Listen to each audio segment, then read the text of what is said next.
The Untold, Truth Hiding, in Plain Sight.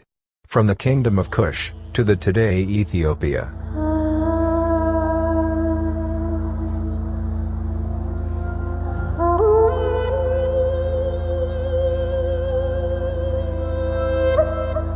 One the largest ethnic group in East Africa today, they existed as a community of people for thousands of years in East Africa.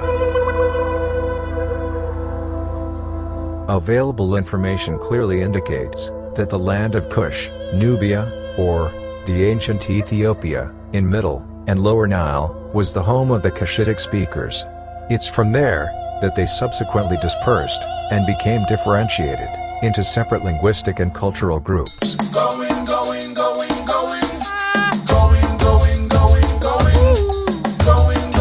According to Marjorie Perrin, 1948 British historian and writer on African affairs, the emigrant Semites landed in a continent of which the northeast appears to have been inhabited by the eastern groups of Hamites, often called Kushites.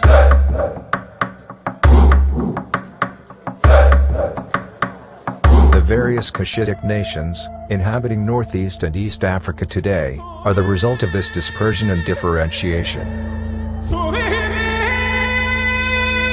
The Oromo form one of the main groups with all tradition and culture of Kushites, starting from Nubia, spreading southwards, and then east and west, occupying large part of the Horn of Africa today. Their strong physical features, unique culture, language, and other evidences unequivocally point to the fact that they are indigenous to this part of Africa.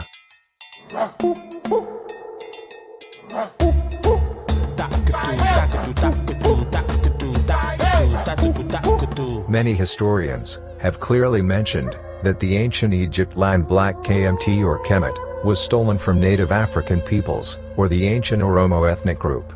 The untold truth, hiding in plain sight, is that the land Egypt today was taken by brutal force and subterfuge by European and Pale Arabs of that time.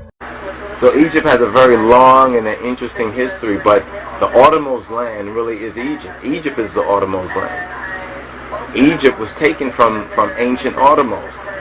Even the linguistic evidence, because I was surprised too in doing some linguistic study. In fact, now I even want to learn Oromifa. That's why I want to learn Oromifa, to get it right, how they say it. I like to learn that, because it's a etymological linguistic search. There are several groups of people in East Africa very closely related to the Oromo today. For instance, the Afar and Somalis are very similar to Oromo in their appearance and culture. The fact that the Somali, Afar and Oromo languages share between 30% and 40% of their vocabulary could be an indication that these groups of people became differentiated very recently.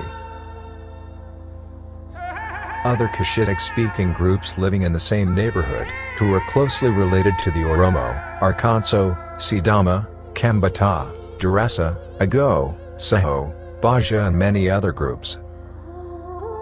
The Abyssinian history, about the arrival of the Oromo people, in the 16th century in East Africa from outside, is a fabrication and denial of historical facts.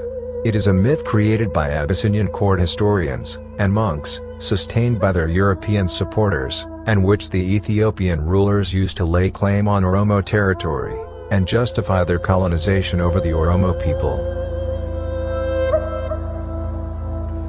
However, several authorities and historic evidences have indicated that the Oromo were in fact in the northeastern part of the continent before the arrival of the Habasha.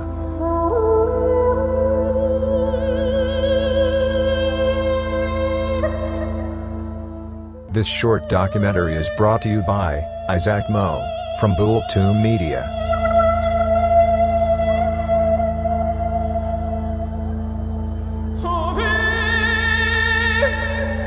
If you want to understand today, you have to search yesterday. We are not makers of history. We are made by history. Going.